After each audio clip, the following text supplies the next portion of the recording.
Assalamualaikum warahmatullahi wabarakatuh.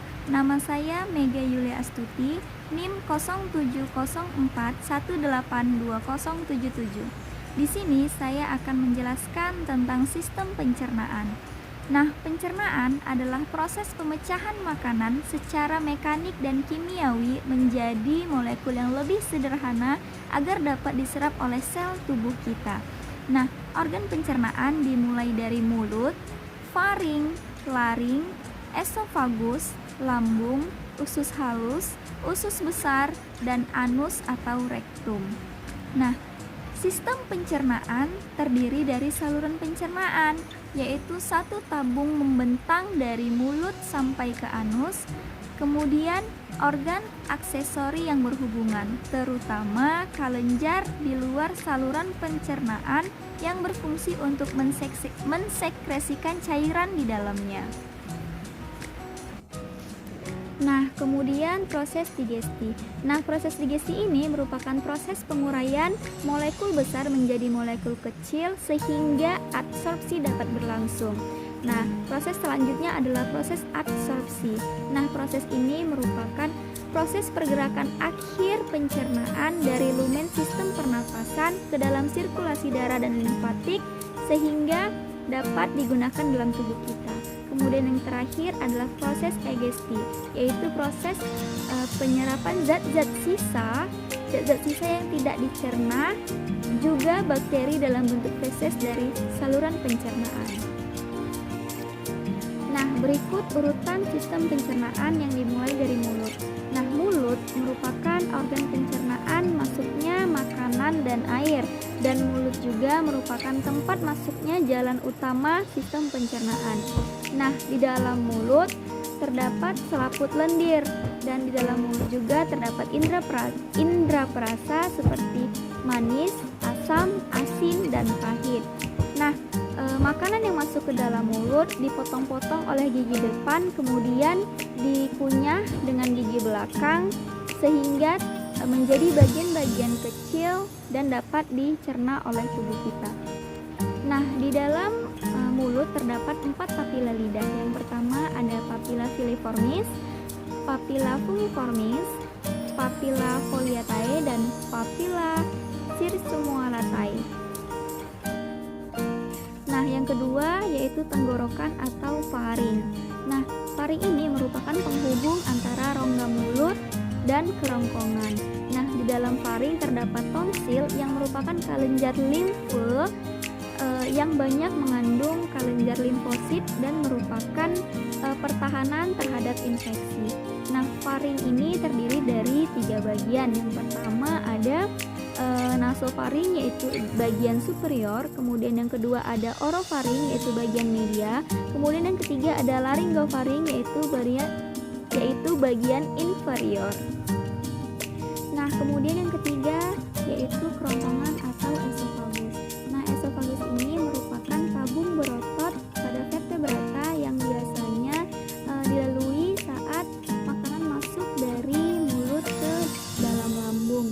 Nah, menurut histologi, kerongkongan terbagi menjadi 3 bagian. Yang pertama ada bagian superior yang di dalamnya terdiri dari otot rangka, kemudian bagian tengah yang di dalamnya itu terdiri dari otot rangka dan otot halus, dan yang ketiga adalah bagian inferior yang di dalamnya terdiri dari otot halus. Nah, kemudian yang keempat yaitu lambung. Nah, lambung ini merupakan organ otot berongga yang besar dan berbentuk seperti kacang kedelai.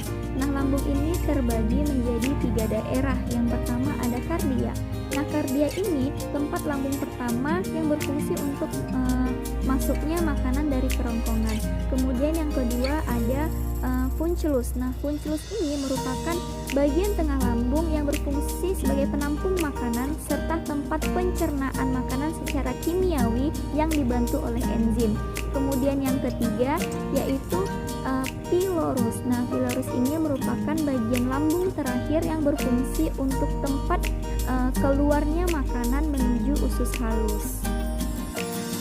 Nah, lambung berfungsi sebagai gudang makanan yang berkontraksi secara ritmik untuk mencampur makanan oleh enzim-enzim.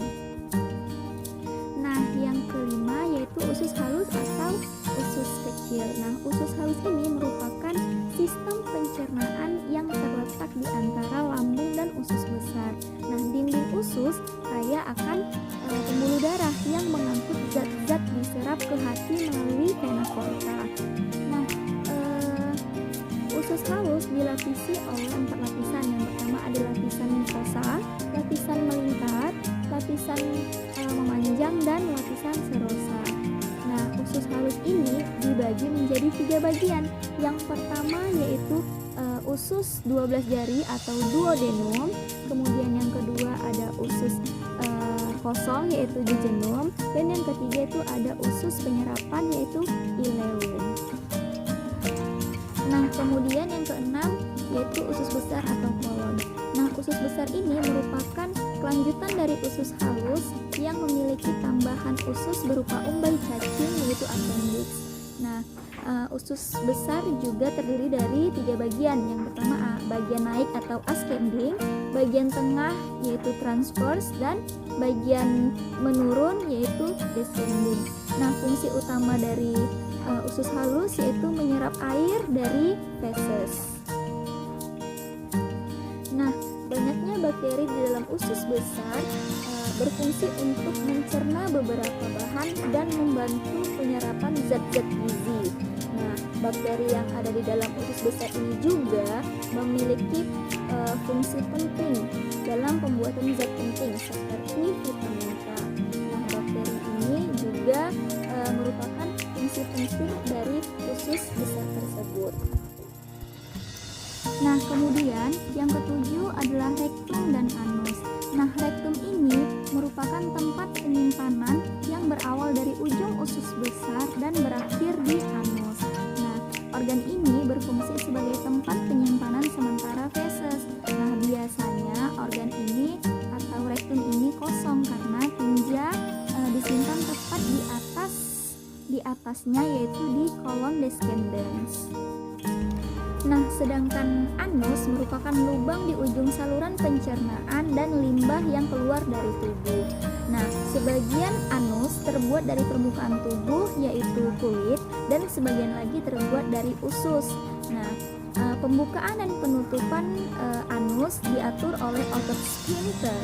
Nah, feses dikeluarkan melalui proses difeksasi atau proses buang air besar yang merupakan salah satu fungsi utama dari usus. Nah, di dalam organ pencernaan juga terdiri dari organ aksesori yang berhubungan, yaitu yang berhubungan di luar organ pencernaan seperti kelenjar. Nah, kelenjar ini terdiri dari kelenjar pankreas, hati, dan kandungan empedu. Berikut pembahasannya.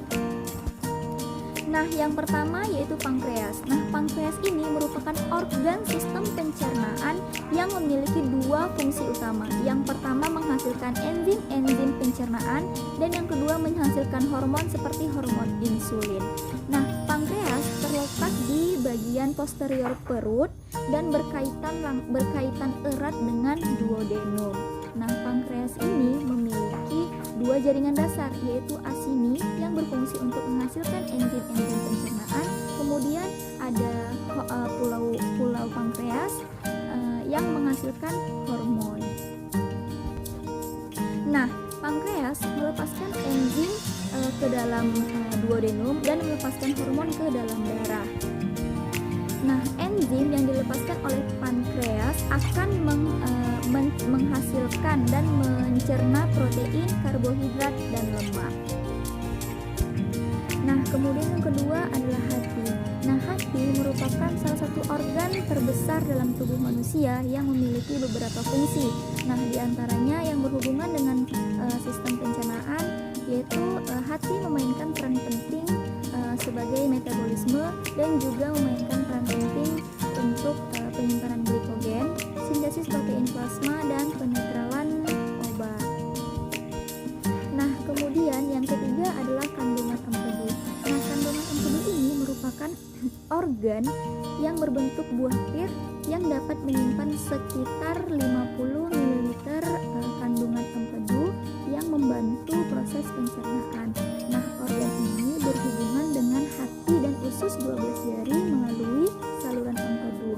Nah, kandungan empedu ini memiliki 2 fungsi utama, yaitu untuk membantu proses pencernaan serta untuk membantu proses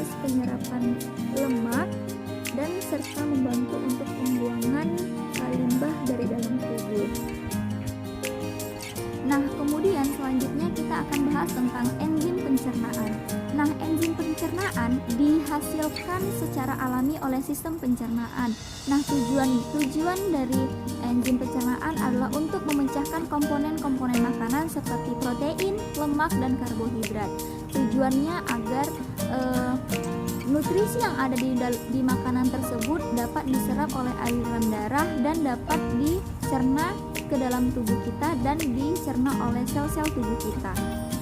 Nah, kemudian enzim laktase yang merupakan enzim yang bertugas untuk memecah gula laktosa, dan yang terakhir adalah enzim sukrase yang berfungsi untuk memecahkan enzim sukrosa menjadi gula sederhana. Nah, mungkin sekian penjelasan saya tentang sistem pencernaan, kurang lebihnya saya mohon maaf.